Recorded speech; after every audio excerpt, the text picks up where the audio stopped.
ድህነት ጽድቅም አይደለም ኃጢአትም አይደለም። አንድ ሰው ድሃ ስለሆነ አይጸድቅም፣ ሀብታም ስለሆነም አይኮንም። ዱርዬም ሁን ሱስ ያለብህም ሁን ምንም ሁን ንስሐ ገብተህ ወደዚህ መምጣት አለብህ። እውነቱ የምህረት አምላክ ክርስቶስን ወራዊ በዓሉን ማክበር ማለት የክርስቶስ በዓል ሴርሞኒ አይደለም፣ የሆነ መታሰቢያ አይደለም፣ ሕያው ነገር ነው። ለክርስቶስ በዓል ትናንት የለውም። በክርስቶስ ቤት ሁልጊዜ ዛሬ ነው። ትናንት የሚባል ነገር የለም። ሁልጊዜ ዛሬ ነው። ታሪክ አይደለም የምናከብረው፣ ህይወት ነው የምናከብረው። ህይወት ደግሞ ትናንት አይደለም ነገም አይደለም፣ ህይወት ዛሬ ነው። ክርስትና እኮ ማለት ዝም ብሎ የሆነ ታቦት ሲወጣ ልልልልል ብሎ ቤት መምጣት አይደለም። የቆማችሁበትን ነገር እወቁ። ተክሊል ብትሉት፣ ምንኩስና ብትሉት፣ ቅስና፣ ዲቁና፣ ጵጵስና፣ ሲኖዶስ ምን ብትሉት ሰው ክርስቶስ ካልገባው ክርስትና አይገባውም። ስለዚህ ክርስቲያን አለ። ሰዎች ስለ ክርስቶስ ዛሬ ብዙ እያሰቡ ነው። አሁን ክርስቶስን ዛሬ በዚህ ዘመን በአንደኛው ክፍለ ዘመን ነቢይ የሚለዋል፣ ፍጡር የሚለዋል፣ ሁለት ባህሪ የሚለዋል፣ አልነበረም የሚለዋል። እናንተስ ልጆቼ እኔ ለእናንተ ማን ነኝ ብሎ ቢጠይቀን በቃሉ ብቻ እኮ ነው አልዓዛርን ያስነሳ። ፊቱን ሳይዞር በእጁ ሳይነካ ደም የሚፈሳትን ሴት በጨርቁ ጫፍ ላይ ይፈወሳል። ክርስቶስ ጨርቁ መድኃኒት ነው። ቃሉ መድኃኒት ነው። ስሙ መድኃኒት ነው። በስሙ የሚያድን ፍጡር የለም። ድንግል ማርያም እሳ ቅዱሳን እሳ በሚል ጥያቄ ይነሳባቸዋል። ኢየሱስ ጌታ ነው ብሎ ዝም ብሎ አንጠልጥሎ አይጠራም። ኢየሱስ ጌታ ነው የሚለውን ቅዱስ ጳውሎስ የጻፈው ዋጋ እየከፈለ ነው። ለጌታችን ለኢየሱስ ክርስቶስ ስም ከሰማይ በላይ ከምድር በታች ያለው ጉልበት ሁሉ ሊንበረከት ይገባል። የፍጡር ደም ያሳድፋል እንጂ አያነጻም፣ ቢጠጡትም ይመራል። የክርስቶስ ደም ግን ሕይወት ነው። የፍጡር ደም ታጥቦ እንኳን አይለቅ። የክርስቶስ ደም ግን እድፍን ሁሉ የሚያነጻ ነው። ይህንን ሥጋ ለእኛ ለማብላት ክንድ ችንካር ሲቸነከር ውሏል። ይህን ደም ለእኛ ለመስጠት ጦር ሲወጋ ውሏል። ሰውም ቢወደው በቤቱ ያኖረዋል፣ ከልብሱ ቀዶ ያለብሰዋል፣ ከሚበላው ቆርሶ ያጎርሰዋል። ሥጋውን ቆርሶ የሚሰጥ መድኃኔዓለም ብቻ ነው። እንተ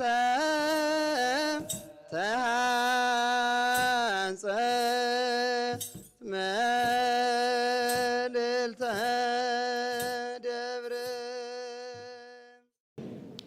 እንደ እግዚአብሔር ፈቃድ የምንማማርበት የትምህርታችን ኃይለ ቃል በክርስቶስ ክርስቲያን ማለት ምን ማለት ነው?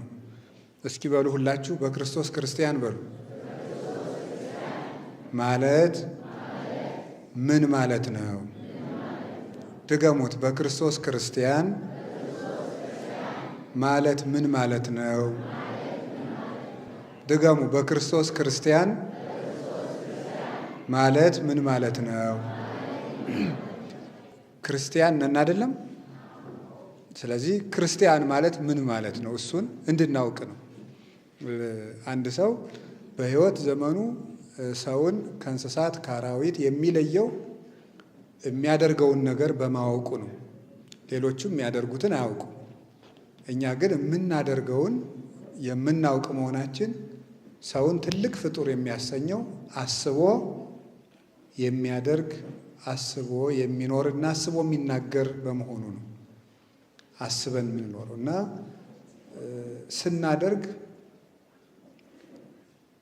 ይባላል አይደለም? በዓለም ያሉ ሰዎች ሁሉ ይላሉ እኮ ሳያስቡ ከመኖር እያሰቡ መሞት ይሻላል ይላሉ አይደለም? ሀሳብ የለሽ ሆኖ ከመኖር እያሰቡ መሞት እንኳ የተሻለ ነው። እና የማያስብ ሰው ኖረ አይባልም። ሀሳብ ነው ሰውን ትልቅ የሚያደርገው ስለምናስብ ነው። እና ከምናስበው ነገር አንዱ ሰው የሆንኩት ለምንድን ነው? ለምንድን ነው ሰው የሆንኩት?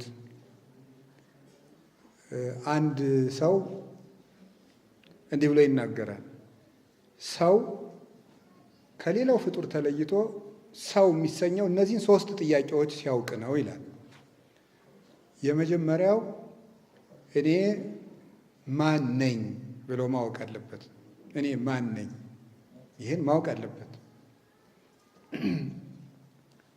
ሁለተኛ እኔ ወደዚህ ምድር ምን ላደርግ መጣሁ የሚለውን ማወቅ አለበት። ሶስተኛው እኔ ወዴት እየሄድኩ ነው፣ መድረሻዬ የት ነው የሚለውን ጥያቄ 3ቱን ጥያቄ ካልመለሰ ሰውየው በትክክል እየኖረ አይደለም ማለት ነው። እኔ ማን ነኝ? ምንድን ነኝ? እንዴት ነው ነገሩ? የሳይኮሎጂ ባለሙያዎች ቀለል አድርገውት ሰልፍ አዌርነስ ብለውታል። ግን ይሄኛው ከዚያ የተለየ ነው። እኔ የማወራው ስለ እሱ አይደለም። ሳይኮሎጂ የሰው ልጅ ትራውማውን፣ ልምዱን፣ ትዝታውን፣ ነገሩን ያንን አከማችቶ መልሶ ደግሞ አለማምዶ ከዚያ ነገር ማውጣት ወይም እንደዚህ አይነት ነገር ነው። ሃይማኖት ግን እንደሱ አይደለም። እና እኔም ስናገር እሱን አይደለም እያልኩ ያለሁት። እኔ ማን ነኝ ሲባል ለምን ነጭናጫ ሆንኩ፣ ለምን ሳቂታ ሆንኩ፣ ለምን እንደዚህ ሆንኩ የሚለውን አይደለም። እንዲያው ሰውነቴ ምንድን ነው? ተፈጥሮዬ ምንድን ነው? እኔ ሰው ማለት ምንድን ነው? ሰው የመሆኔ ትርጉም ምንድን ነው? ከአይጡ፣ ከድንቢጡ፣ ከአንበሳው፣ ከዝንጀሮ፣ ከዝሆኑ፣ ከነምሩ፣ ከዳይኖሰርስም ቢሆን ከሌላው እኔ እንደው ምንድን ነኝ? ቀጥሎ ደግሞ ምን ላደርግ ነው ወደዚህ ምድር የመጣው? መቼስ በልቶ ጠጥቶ ልብስ ለብሶ ለመሞት ሰው መሆን አያስፈልግም። በሬ መሆንም በቂ ነው። ለዚህ እንስሳ መሆንም በቂ ነው። ለመብላት አንድ ነገር መሆን በቂ ነው። የሆነ እንስሳ መሆን። ስለዚህ የሰው ልጅ ከዚያ በላይ ነው ማለት ነው። ከመኖር በላይ፣ ከመልበስ በላይ፣ ከምግብ በላይ፣ ቤት ከመስራት በላይ፣ በትልልቅ ወንበሮች ከመቀመጥ በላይ፣ በትልልቅ ትራንስፖርት ከመሄድ በላይ፣ ትልቅ ከተማ ከመኖር እንደው ከዚህ ሁሉ በላይ፣ ከማዕረግም በላይ ነው። ከምንም ነገር በላይ ነው። ሰውነት ከዚያ ሁሉ በላይ ነው። ሰው ይህን ነው ማወቅ ያለበት። ሶስተኛው መድረሻዬ የት ነው? የሰው ልጅ መዳረሻውን ማወቅ አለበት። መድረሻዬ የት ነው ብሎ የሚጠይቅ ሰው የእውነቴን ነው የምነግራቸው፣ ሁልጊዜ ስራው ሁሉ ዳር ይደርስለታል። እኔ የት ነው የሚደርሰው? አንድ ሰው በየቀኑ እንዲጨፍር ጭንቅላቱ ሲያስገድደው እንደዚህ እየጨፈርኩ በቀጥል የት እደርሳለሁ ብሎ ቢያስብ ዘፈኑን በአንድ ቀን ማቆም ይችላል። እንደዚያ ነው። እንዲያረኩ በቀጥል መዳረሻ የት ነው? አንድ ሰው ዝም ብሎ ቢተኛ እንቅልፉን ዝም ብሎ ሁልጊዜ እየተኛ እንዲው አንዳንድ ሰው እንዲሁ ላይ ይጠይቃል። እንቅልፍ እየተዋጋኝ ነውና እንደው ከዚያ ለመውጣት ምን ላድርግ ይላል። ማሰብ ነው። ሰው ካሰበ እንቅልፍ አይዋጋው። ስለማያስብ ነው ሰው የሚተኛው። ለምሳሌ አንድ ነገር ልንገራችሁ። አንድ ፖሊስ መጥቶ ስማ ሌሊት 8 ሰዓት ለእስራት ለወስድህ እመጣለሁ ቢል ትተኛላችሁ? እንቅልፍ ይወስዳችኋል? ወይም ከሌሊቱ 6 ሰዓት ቤትህን እናቃጥለዋለን ቢሏችሁ ትተኛላችሁ? ስለምናስብ ነው ማንተኛው። ስለዚህ ያንን እያዛለሁ ብለህ ስታስብ አተኛም ማለት ነው። እሸለማለሁ ብሎ ሲያስብም አንዱን ብድግ አድርገን አንተን የ7ቱ አህጉር ፕሬዚዳንት ነገ ጧት 2 ሰዓት እንሾማለን ብንለው እንቅልፍ ይወስደዋል? ስለዚህ ሰው ሽልማትም ሲያስብ እንቅልፍ አይወስደውም፣ ሲፈራም እንቅልፍ አይወስደውም። ስለዚህ ሲያስብ ነው ሰው የሚተጋው። ከእንቅልፍ ለመውጣት ማሰብ ነው። ከምንም ነገር ለመውጣት ማሰብ ነው መድኃኒቱ። ሌላው ቢቀር የነፍሱ የጽድቁ የእግዚአብሔሩን ነገር ብንተወው ሰሎሞን ምን ይላል? የእንቅልፍ ብዛት የተቦጫጨቀ ልብስ ያስለብሳል ይላል አይደል? ድሃ ያደርጋል ማለት ነው። ድህነት ጽድቅም አይደለም ኃጢአትም አይደለም። አንድ ሰው ድሃ ስለሆነ አይጸድቅም፣ ሀብታም ስለሆነም አይኮነንም። ሁሉም እንዳያዙበት ነው። ሀብታም ቢመጸውት ድሃ ቢያመሰግን መንግሥተ ሰማያትን የሚነሳቸው የለም ይላሉ ሊቃውንቱ። ድሃ ከሌለው ቢያንስ ምን ማድረግ አለበት? ሰጥቶ መጽደቅ ባይችል ቢያንስ ማመስገን አለበት። ሀብታም ደግሞ በገንዘቡ ድሆችን የክርስቶስን አካላት መመገብ አለበት። የክርስቶስ ሕዋሳት ናቸው ክርስቲያኑ። እና የእግዚአብሔር ቤተሰቦች እንዲያው ወዴት እደርሳለሁ ብለን ማስብ። ቁጭ ብሎ ሲያወራ የሚውል ሰው አለ። አሁን እንደዚህ እያወራው የት ነው የምደርሰው ብላችሁ አስባችሁ ታውቃላችሁ? የት ነው የምደርሰው? እንዴት ነው የት ነው የምደርሰው? አንድ ሰው ቀኑን ሙሉ ስልኩን ይዞ እየዋለ የት ነው የሚደርሰው? እስቲ እንደዚህ እያልኩ እየዋልኩ የት ነው የምደርሰው እስኪ ብላችሁ ጠይቁ። አንዳንድ ሰውማ አለ ዛሬ ቀርቷል እንዴ? ከሰዎቹ ሱቅ ሄዶ ሰዎቹ እየሸጡ እሱ ቁጭ ብሎ የሚያወራለ በር ላይ። አይገርማችሁ? የት ነው የምትደርሰው እዚያ ሱቅ ደጅ ላይ እየተጎለጥክ? እንዲህ ነውር እኮ ነው። እንዲህ እያልኩ ተጎልቼ የት ነው የምደርሰው? አሁን በስክሪን ገብታችሁ የኳስ ጨዋታ እየተመለከታችሁ ቁጭ የምትሉ ወጣቶች አላችሁ። ሰውየው እዚያ ውስጥ ያለው ተጫዋች በጣም ባለሙያ የሆነ በመጣ ቁጥር 100,000 ዩሮ ምናምን ተሸጠ ይባላል አይደል? ይሸጣል። አንተ ግን 10 ብርም አትሸጥም፣ ተጎልተህ ማለት ነው። የእውነቴን እኮ ነው ነገራችሁ። ማምላክን እንዲያው ጽድቁን ተውት።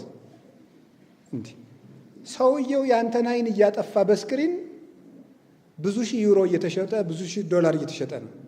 አንተ ምን ሆንክ ነው? ምን ጨነቀኝ ብላችሁ ነው ሰዎቹ ለሚያንከባልሉት ኳስ መከራችሁን የምታዩት? እና የእግዚአብሔር ቤተሰቦች እንዲህ የሆንኩ የት እደርሳለሁ? እስኪ በሉ አንድ ጊዜ ሁላችሁ ንገሩኝ እንጂ።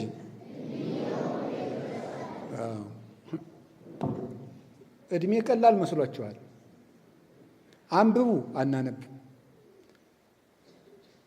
ስሩ፣ አንሰራም። እንዲሁ በነገራችሁ ላይ አሁን ስራ የለም አይደል? ያው በሀገሪቱ ላይ ባለው ችግር ምክንያት ብዙ ወጣት ስራም እያጣ ነው። እውነት ለመናገር ቢያንስ ግን አታነቡ፣ ቢያንስ አንብቡ። አንድ ሊቀ ጳጳስ አንዱን ሰው እየሄደው እንዲህ አሉት፣ ልጄ ለምንድን ነው የማትማር አሉት። ምን እየበላው ልማር አላቸው። ስትደነቁር ምን እየበላህ ደነቆርክ አሉት።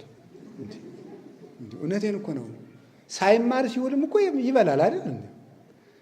ጾምክን መደንቆርህ ካልቀረ ጾምህን ለምን አትማርም? እሱ እኮ ነው። ቁጭ ብለን ስናነብ ሰውነት ይወለዳል። ሌላው እንጀራ አይወለድ፣ ሰውነታችን ይወለዳል። ሰውነት ከመጣ ደግሞ አይምሮ ይወለዳል። አይምሮ ከተወለደ እንጀራ የዚያ ውጤት ነው። እና እንዲያው የእግዚአብሔር ቤተሰቦች እድሜያችሁን በከንቱ አትክፉት። እድሜ በጣም በጣም ትልቅ ነገር ነው። እግዚአብሔር በምድር ላይ የሰጠን ትልቁ ሀብት እድሜ ነው። እድሜን እንደ ማባከን ያለ ጅልነት የለም። እንዲያው ምንም ከጦርነት ሁሉ የከፋ ነው እድሜን ማባከን።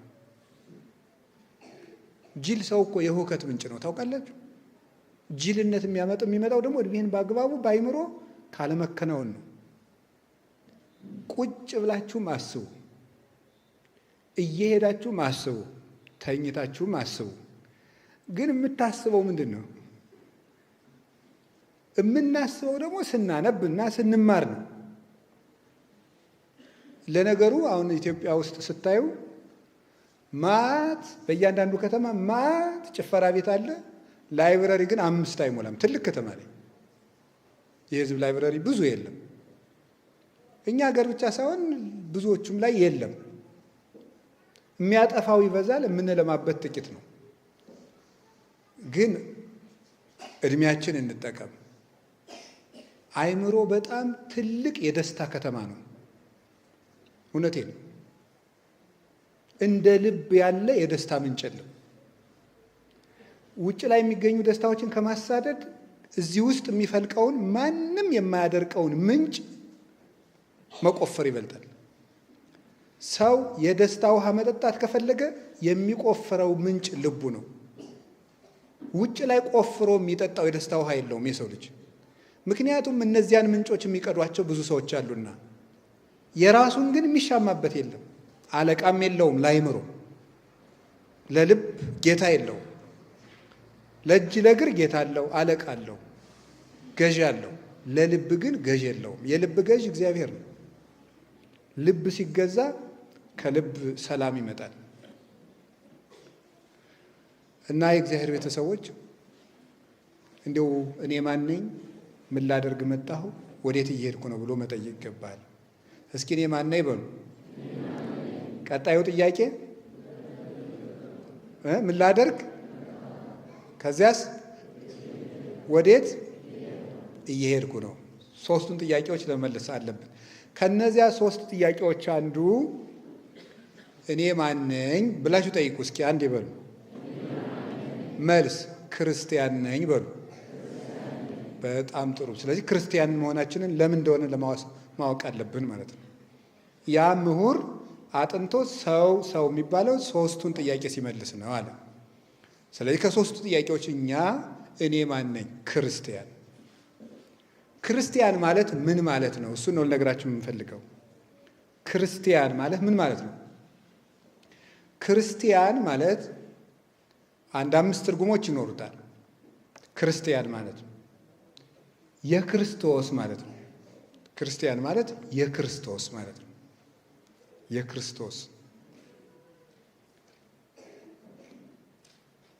የክርስቶስ ማለት ነው። ክርስቶስ ማለት ምን ማለት ነው? ታውቁታላችሁ? እንግዲህ ሁላችሁም ክርስቲያኖች ናቸው። ማወቅ አለብን ይሄን ጎበዝ። ክርስቲያን ነን። ክርስቶስ ማለት ምን ማለት? ክርስቲያን ማለት የክርስቶስ ክርስቶሳዊ፣ እንደ ክርስቶስ፣ በክርስቶስ፣ ስለ ክርስቶስ ማለት ነው። ታዲያ እንደዛ ከሆነ ክርስቶስ ማን ነው? ምንድን ነው ክርስቶስ ማለት? ክርስቶስ በአረበኛ አልመሲህ ይባላል። በዕብራይስጥ መሲህ ይባላል። በግሪክ ክርስቶስ ይባላል። በግዕዝ ቅቡዕ ይባላል። በአማርኛ ምንድን ነው ክርስቶስ ማለት? ምን ይመስላችኋል? ቅቡዕ ማለት ነው። ቅቡዕ ማለት ነው። ቅቡዕ ማለት ምን ማለት ነው? ቅቡዕ ማለት ምን ማለት ነው? ክቡር የተዋሃደ ማለት ነው። ክቡር የተዋሃደ ማለት ነው። ክቡር የተዋሃደ ክርስቶስ ማለት የተዋሃደ ማለት የተቀላቀለ ማለት አይደለም። የተደመረ ማለት አይደለም። የተለወጠ ማለት አይደለም። የተያያዘ ማለትም አይደለም። የተዋሃደ ማለት ነው። የተዋሃደ ክርስቶስ ማለት የተዋሃደ የከበረ ንጉሥ ማለት ነው። ቅቡዕ ቀባ ከበረ ነው። ነገስታት ተቀቡ ሲባል ምን ማለት ነው? ከበሩ ማለት ነው። እገሌ ተቀብቶ ነገሰ ሲባል ከበረ ማለታችን ነው። ክርስቶስ ቅቡዕ ማለት ነው። ቅቡዕ ማለት ደግሞ ክቡር ማለት ነው። ተዋህዶ ማለት ነው። ወይም ከሁለት አካል አንድ አካል፣ ከሁለት ባህሪ አንድ ባህሪ ማለት ነው። ከሁለትነት አንድ የሆነ ግን አንድ ሲባል በደንብ ስሙ። አንድ ሲባል ከአሁን ቀደም ተናግሬው አውቅ ነበር። ይሄን ነገር መልሼ ዛሬም ልናገረው። ስንት አይነት አንድ አለ ብዬ ነበር። የነበራችሁ ሰዎች ካስታወሳችሁ 3 አይነት አንድ አለ። አንደኛው ነጠላ አንድ ነው። ነጠላ አንድ ሲንግል ዋን የሚባለው። ሁለተኛው ደግሞ ምን ማለት ነው? ድርብ አንድ። ድርብ አንድ ዱዋል ዋን የሚባለው ነው። ወይም ዲያፌሳይት ይባላል በግሪኩ። ሶስተኛው ዩናይትድ ዋን ይባላል። የተዋሃደ አንድ ማለት ነው። የተዋሃደ አንድ፣ ነጠላ አንድ፣ ድርብ አንድ እና የተዋሃደ አንድ። ነጠላ አንድ በቃ አንድ ነገር ብቻውን ማለት ነው። ይሄ መስቀል ብቻውን። ድርብ ደግሞ የሚባለው ሁለት በብዙ ነገር ሁለት ነገር አንድ ይሆናል። ለምሳሌ ውሃና ማር አንድ ላይ ሆነው ብርዝ የሚባለው አለ አይደለም? ተበጥብጦ የሚጠጣው እሱ አሁን አንድ ነው። ድብልቅ ወይ ቅልቅል ማለት ነው። ቅልቅል አንድ። ስንዴና ጤፍ በአንድ ቁና ድብልቅ አንድ። ቅልቅልና ድብልቅ ይለያያል። ድብልቁ ይለያል፣ ቅልቅሉ ግን መለያየት አይቻልም። ቱሳሄ ይባላል ያኛው። ድብልቁ ጠጠሩን ለብቻ ያን መልቀም ይቻላል፣ ቅልቅሉ አይለይም። ወተትና ቡና ሰው አንድ ላይ ይጠጣል አሉ። ምንድን ነው ስሙ? እሺ እሱ ማለት ነው። እሱ የተቀላቀለ ነው። የተቀላቀለ አንድ። የተጠጋጋ አንድ ደግሞ አለ። የተጠጋጋ አንድ ወይም የጉርብትና አንድ ማለት ነው። የጉርብትና አንድ ማለት የሁለት የተለያዩ ሰዎች ቤት አንድ ላይ ተያይዞ ሲሰራ፣ ይህ ደግሞ የተጠጋጋ አንድ ነው። የተደመረ አንድ ይባላል። ሁለት እንጨቶችን በአንድ ምስማር ስንመታቸው እሱም አንድ ይሆናል። ድርብ አንድ ነው። እሺ፣ ስለዚህ ክርስቶስ የትኛው ነው? ሁለት ሲም ካርዶች በአንድ ሴልፎን ውስጥ በአንድ ሞባይል ውስጥ ምንድን ነው ይሄ? ድርብ አንድ። በቀፎው አንድ ናቸው። በሲም ካርድነት ስንት ናቸው? ሁለት ናቸው። ይሄ ነው ከሌሎቹ የሚለየን። ስም አልጠራም። የሌላ እምነት ድርጅት በ451 ዓመተ ምህረት የተለያየ ነው። በዚህ ነው ቤተክርስቲያን ለሁለት ጊዜ የተከፈለ። ለመጀመሪያ ጊዜ ክርስትና ለሁለት የተከፈለበት ሀሳብ ይሄ ነው። ሁለት ነገሮች በአንድ ነገር በጠባይ አይገናኙም። በአንድ ነገር ውስጥ ግን የታሰሩ ናቸው። ተላጽቆ የሚባለው ይሄ ነው። ልብስና ሰውየው ተላጽቆ ይባላል። ተላጽቆ ይባላል። ሌላ ተላጽቆ ምን አለ? ይሄ ምንድን ነው? የድሮ ሴቶች መሶብ ይሰፉና በቆዳ ያስለጉሙታል። ታውቁታላችሁ። የዛሬዎቹ አይሰፉም ማለቴ አይደለም፣ ሊሰፉ ይችላሉ። እርግጠኛ ጥናት ያላረጋገጠው ትችት ጥሩ አይደለም። እና ያኛው ተላጽቆ ይባላል። ብንፈታው ስፌቱን ብንፈታው ይለያያል፣ ግን አንድ ነው። ይኸው አንድ መሶብ ነው፣ አንድ የመሶብ እፍያ ነው። እሱም አንድ ነው የሚባለው፣ ግን የተለያዩ በጠባይ ግን አይገናኙም። ጠባይ ባህሪ ኔቸሪቲ የሚባለው ያኛው ስፌት ነው፣ ይሄኛው አክርማ ወይም ግራምጣ ነው፣ ይሄኛው ደግሞ ቆዳ ነው። አይገናኙም፣ ግን አንድ ናቸው። እሺ፣ ነጠላ አንድ ደግሞ ከማንም ጋር ምንም ግንኙነት የሌለው ነው። የተዋሃደ አንድ ማለት እሳ አንዱ ራሱን ወደ ሌላው አይለውጥም። አንዱ ራሱን ወደ ሌላው አይለውጥም። አንዱ ግን ያንዱን ባህሪ ገንዘብ ያደርጋል። አንዱ ራሱን በደንብ ስሙ። በነገራችን ላይ በጣም ቀጠን አድርጌ ነው እየተናገርኩት ያለ እማምላክ ነው። ለምዕመን ጆሮ አውርጄ ነው እየተናገርኩት ያለ ነገረ ክርስቶስ ነው። ግን አንዱ ራሱን ወደ ሌላው ባህሪ አይለውጥም። የራሱን ሳያጣ የሌላውን ገንዘብ ያደርጋል። ይሄ ምን ይባላል? ንገሩ እንጂ። የተዋሃደ አንድ። እስኪ በሉ አንዱ በሉ። የራሱን ሳያጣ የሌላውን ገንዘብ ያደርጋል ማለት ነው። ወይም ሌላውን ሳያጠፋው ማለት ነው። በነገራችን ላይ ኮሚኒኬሽን ማለት ይሄ ነው። ኮሚኒኬሽን ማለት ይሄ ነው። ታውቃላችሁ? በስነ ስርዓት ብዙ ጊዜ ስለ ኮሚኒኬሽን ስልጠና ሲሰጥ ምናምን እሰማለሁ እኔ በጆሮዬ። ግን ኮሚኒኬሽን ማለት ተዋህዶ ማለት ነው። በእንግሊዝኛ ቴዎሎጂካል ተርሙም ይሄው ነው። ሌላ ተርም የለውም በእንግሊዝኛ። በቴዎሎጂ ራሱ ተዋህዶ ኮሚኒኬሽን ይባላል። ተገናዝቦ ማለት ነው። ራስን ሳያጠፉ ሌላውን ሳያጠፉ የራስን ባህሪ ሳይለውጡ ሳያጠፉ የሌላውንም ሳይደመስሱ የሌላውን ገንዘብ ማድረግ በራስ እንደቆሙ ይሄ ምን ይባላል? ተዋህዶ ይባላል። እስኪ ተዋህዶ በሉ ንገሩ እንጂ። ተዋህዶ አሁን ይሄ ወደ ትዳር ብትወስዱት ወርቅ ነገር ነበር። የራስን ሳያጠፉ በሉ አንዴ፣ ይቅርታ፣ የሌላውንም ሳያጠፉ የሌላውን ገንዘብ ማድረግ። አሁን ወንድ ሚስት ሲያገባ ሴትነቷን ምን ማለት የለበትም ማጥፋት የለበትም ብቻ ሳይሆን አትችልም ነው። ሴት ባል ስታገባ ምን ማጥፋት የለባትም? ወንድነቱን ማጥፋት የለባትም። የማይጠፉ ነገሮች ተጠብቀው ይኖራሉ፣ ግን ተዋህደው ይኖራሉ። ይሄ ነው ተዋህዶ ማለት ነው። ነፍስና ስጋ አብረው ነው የሚኖሩት። ተዋህዶ ነው ይሄ። ነፍስ በስጋ መጠን ተወስና ትኖራለች፣ ግን እንደ ነፋስ ረቂቅ ናት።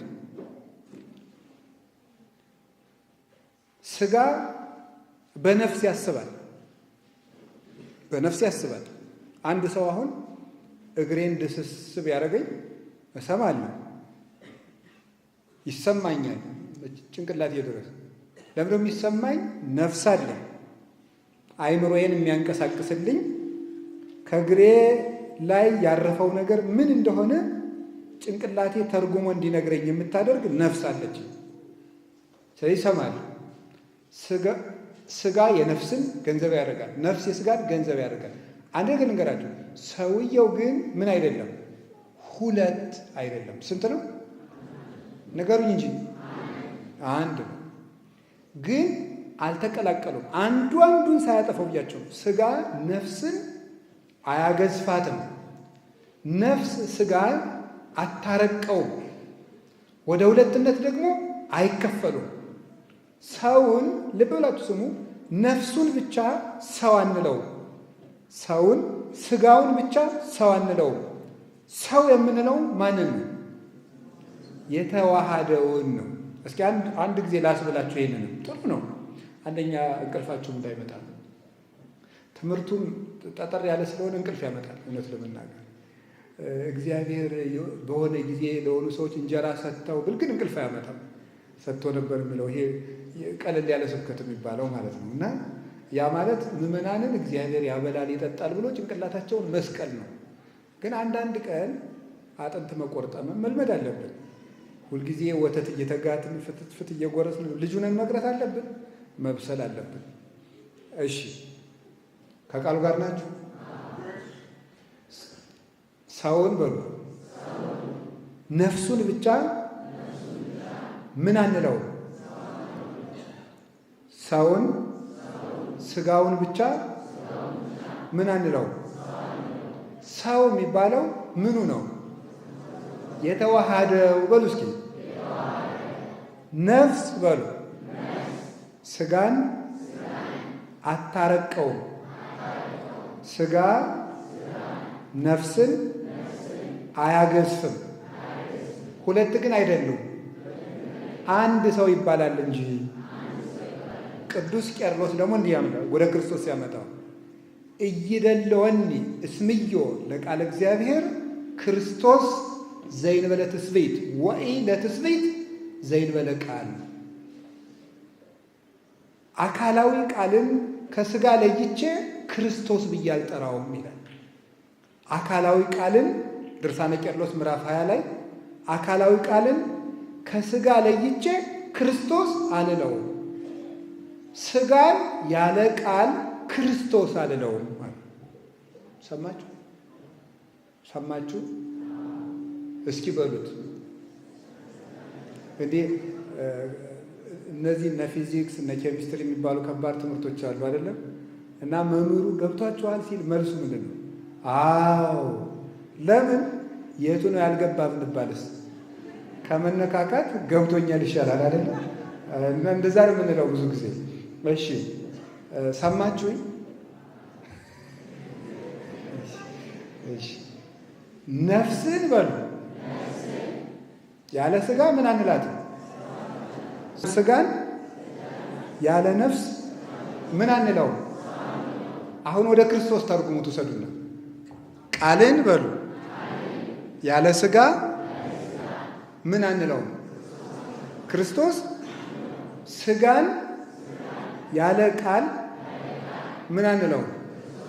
ክርስቶስ አንለው።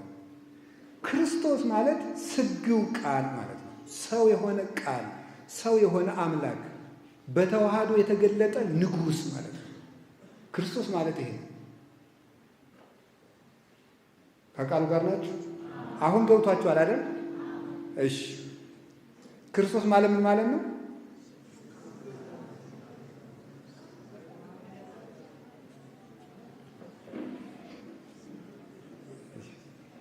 ክርስቶስ ማለት የተዋሃደ ማለት ነው። እስኪ የተዋሃደ ማለት ነው በሉ። እንዲህማ መቀለድ የለብንም። ሃይማኖታችን እኮ ነው ጎበዝ። እንዴ ክርስትና እኮ ማለት ዝም ብሎ የሆነ ታቦት ሲወጣ ልልልልል ብሎ ቤት መምጣት አይደለም። የቆማችሁበትን ነገር እወቁ እንጂ። ዲያቆኑ እኮ እንዲህ ይላል፣ ላይ ለይኩን ህሊናክሙ በሰማይ ያሃሉ ልብክሙ አይምሩ ሀበ ዘትቀውሙ የቆማችሁበትን ቦታ እወቁ ይላል። እስኪ በሉ የቆማችሁበትን ቦታ በሉ። ሰው እኮ የቆመበትን ነገር ማወቅ አለበት። የቆምነው እኮ እዚህ ሀሳብ ላይ ነው። ታውቃላችሁ? ሌላው ነገር እኮ ትርጉም የለውም። ተክሊል ብትሉት፣ ምንኩስና ብትሉት፣ ቅስና፣ ዲቁና፣ ጵጵስና፣ ሲኖዶስ ምን ብትሉት ሰው ክርስቶስ ካልገባው ምን ትርጉም አለ? ክርስትና አይገባውም። ክርስቶስ ያልገባው ክርስትና አይገባውም። ስለዚህ ክርስቲያን አይደለም። ክርስቶስ ምንድን ነው? ይሄው ሰው የሆነ አምላክ በሉ፣ የተዋሃደ ንጉሥ፣ በተዋህዶ የከበረ ክርስቶስ ማለት ነው። ቅቡ የሚለው ሲተረጎም እንደሱ ነው። አላችሁ? እሺ፣ ይሄንን ለመረዳት የማቴዎስ ወንጌል ምዕራፍ 16 ቁጥር 19 ላይ ምንድን ነው ያለ? እኔ ማን ነኝ ብሎ ጠይቃቸው ሐዋርያትን አይደል ጌታ። ሰዎች እኔን ማን እያሉኝ ነው ብሎ ጠይቃቸው። ግማሾቹ ዮሐንስ መጥምቅ ነህ የሚሉ አሉ፣ ግማሾቹ ኤርምያስ ነው የሚሉ አሉ፣ ግማሾቹ ደግሞ ከነቢያት እንዳንዱ ነው የሚሉ አሉ አሉት። እሱ ደግሞ እናንተሳ ማን ትሉኛላችሁ አላቸው። ልብ ብላችሁ አሁን ሐዋርያት የሰሙትን ወሬ ሰዎች እንዲህ እያሉ ነው ብለው የሰውን ግምቱ ኤርምያስ ነው ትባላለህ፣ ነቢይ ነው ትባላለህ ብለው አመጡ። አሁን እናንተስ? አሁን በዓለም ላይ ያሉ ሰዎች ስለ ክርስቶስ ብዙ ይናገራሉ። ነቢይ ነው የሚሉት አሉ፣ ጥሩ ደራሲ ነው ያሉትም አሉ፣ ምስጋና ይግባው ያሉት አሉ። አይ የለም እንደው ምናብ ነው በቃ እንደዚህ ያለ ነገር የለም፣ ክርስቶስ የሚባል በታሪክ አልነበረም የሚሉ ጸሐፊዎች ሁሉ አሉ። በሐሰት የከሰሱትም አሉ አይሁድ። እናንተ ማን ትሉኛላችሁ ቢላችሁ ምን ትመልሳላችሁ? አሁን ክርስቶስን ዛሬ በዚህ ዘመን በአንደኛው ክፍለ ዘመን ነቢይ የሚለው አለ፣ ፍጡር የሚለው አለ፣ ሁለት ባህሪ የሚለው አለ፣ አልነበረም የሚለው አለ፣ ጥሩ ሰው ነበር ይላል። ለምሳሌ ጆሴፈስ የተባለ ወይም ዮሴፍ ወልደ ኮሪዮን የተባለ የታሪክ ጸሐፊ ጥሩ ሰው ብሎ ጽፏል። ሌሎችም አለ። አንድ የኖቤል ተሸላሚ የሆነ ራሻዊ እንዲሁም አልነበረም ብሎም ጽፏል። ሰዎች ስለ ክርስቶስ ዛሬ ብዙ እያሰቡ ነው። እናንተስ ልጆቼ እኔ ለእናንተ ማን ነኝ ብሎ ቢጠይቀን ማንም ብላችሁ ነው የምትመልሱ? ስለ እኔ የምታውቁ እኔ በእናንተ አይምሮ ውስጥ ያለኝ ቦታ በምንነት ነው? ማን ነኝ እኔ ብሎ ቢጠይቀን ምንድን መልሳቸው? አሁን የጴጥሮስን መልስ መመለስ አለብን። የቅዱስ ጴጥሮስ መልስ ምንድን የሚለው? አንተ ውእቱ ክርስቶስ ወልደ እግዚአብሔር ሕያው፣ አንተ የእግዚአብሔር ልጅ ማን አለው? ክርስቶስ ነህ። እስቲ ክርስቶስ ነህ በሉ። ክርስቶስ ነህ ማለት ነው በተዋህዶ የተገለጥክ አምላክ ነህ ማለት ነው። ሰው የሆንክ አምላክ ነህ አንተ ማለት ነው። ሁለት አይደለህም፣ አንድም አይደለህም፣ ነጠላ ግን በተዋህዶ የተገለጥክ አምላክ ነህ። የሕያው የእግዚአብሔር ልጅ ክርስቶስ ነህ። ይህን ሰው ማወቅ አለበት። ስለዚህ ጌታችን መድኃኒታችን ኢየሱስ ክርስቶስ አላችሁ የላችሁም? ይህንን ካወቃችሁ የእግዚአብሔር ቤተሰቦች ሁሉ ነገር ቀላል ነው። ክርስቶስ ማለት ብቻ ሰው ብቻ አምላክ አይደለም። እስቲ ብቻ ሰው በሉ። እንግዲያ ምንድን ነው? ሰው የሆነ አምላክ ነው። ሰው የሆነ አምላክ ነው። ይሄ ለምን ይጠቅመናል? ምንድን ነው ይሄን ማወቅ የሚጠቅመን? ለምሳሌ ያን ነገር ልንገራችሁ። ክርስቶስ ብቻ ምን አይደለም ነው ያላችሁ? ረስቼው እኮ ነው። ብቻ ሰው ብቻ አምላክ። ለምሳሌ ጌታችን ኢየሱስ ክርስቶስ ከቅዱሳን ሐዋርያት ጋር በባህር እየሄደ ተኛ አይደለም? ተኛ። አሁን ከቤተ ክርስቲያን ውጭ የሆነ ሰው ይመጣና እናንተ የምታመልኩት ክርስቶስ ለምንድን ነው የሚተኛው? አምላክ ይተኛል እንዴ ብሎ ይጠይቃቸዋል። የዚያን ጊዜ ልባችሁ ይንቀጠቀጣል፣ ትፈራላችሁ። እንዴ ይሄ ነገር እውነት ይመስላል ይላል። ዝቅ በሉ። እዛው ምን ይላል? ተነስቶ ነፋሳትን ምን አላቸው ይላል። ክርስቶስ ብቻ ምን አይደለም? ብቻ ሰው አይደለም። ከዛስ ብቻ አምላክ። እሺ ብቻ አምላክ ስላልሆነ ምን ብሏል? አንቀላፍቷል። ብቻ ሰው ስላልሆነ ምን አድርጓል? ተነስቶ ነፋሳትን ገስጿል ማለት ነው። በተዋህዶ የተገለጠ ማለት ነው። ሰው የሆነ እንደ ሰውነቱ አንቀላፋ፣ እንደ አምላክነቱ ተነስቶ ዝም በላለው ባህሩ ሁሉ ጸጥ አለ። የተመለከቱት ሰዎች ሁሉ እንዲህ አሉ፣ መኑ ውእቱ ዝንቱ ነፋሳትን ይትእዘዙ ሎቱ። ይሄ ነፋሳት ሁሉ ይታዘዙለታል፣ ማን ነው እንጃ ብሎ አደነቁ ይላል የማቴዎስ ወንጌል ምዕራፍ 8 ላይ ስታነቡ ጌታችን ኢየሱስ ክርስቶስን አልዓዛርን የተቀበራችሁት ብሎ ሲጠይቅ ትሰማላችሁ። ዮሐንስ ወንጌል ምዕራፍ 11 ላይ እናንተ የምታመልኩት ክርስቶስ አምላክ ነው ብለው ይጠይቃሉ ሰዎች። አዎ ስትሉ አምላክ አንድ የተቀበረ ሰው ያለበት ጠፍቶት ይጠይቃል ብለው ይጠይቋቸዋል። ክርስቶስ ብቻ ሰው በሉ እስቲ ብቻ አምላክ ምንድን ነው? አይደለም። እሺ ምን አለ? ሰው የሆነ ምንድን ነው? ልብ በሉ። አልዓዛርን የተቀበራችሁት ይላል ዮሐንስ ወንጌል ምዕራፍ 11 ላይ። ከዛ ቁጥር 1 ግን ስትነሱ ምን እንዳለ ታውቃላችሁ? ለሐዋርያት እንዲህ አላቸው፣ አልዓዛር አርክነ ኖመ አሐውር አንቅሆ። ወዳጃችን አልዓዛር አንቀላፍቷልና ልቀሰቅሰው ምን እላለሁ? እሄዳለሁ አለ። አልዓዛር ወንድማችን አንቀላፍቶ ወዳጃችን አንቀላፍቷል፣ ሞቷል ማለቱ ነው። ልቀሰቅሰው ሄዳለሁ፣ ላስነሳው ሄዳለሁ። ስለዚህ አልዓዛር መሞቱን ቀድሞ አወቀ። ሰውነቱን ለመግለጥ ደግሞ ሄደና የት ቀበራችሁታል? ሐዋርያትን እናንተ ማን ነው የምትሉኝ አላቸው፣ ልባቸውን እንደማያውቁ ሁሉ። ዮሐንስ ወንጌል ምዕራፍ 6 ላይ ሄዳችሁ ታነቡ። ወአይኖሮሙ እግዚእ ኢየሱስ ከመ አንጐርጐሩ አይሁድ፣ ጌታ ኢየሱስም አይሁድ በልባቸው እንዳንጎራጎሩ አወቀባቸው ይላል። የዮሐንስ ወንጌል ምዕራፍ 2 ላይ ስታነቡ ቁጥር 33 ላይ ኢይፈቅድ ይንግርዎ ግዕዞ ለሰብእ እስመ ሌሊሁ ይአምሮ ለሰብእ። እሱ የሰውን ፈቃድ ሊነግሩት አያስፈልገውም፣ ሰውን ሁሉ እሱ ያውቀዋልና ይላል። ክርስቶስ ብቻ ሰው ብቻ አምላክ። እንግዳ ምንድን ነው? ሰው የሆነ አምላክ ነው።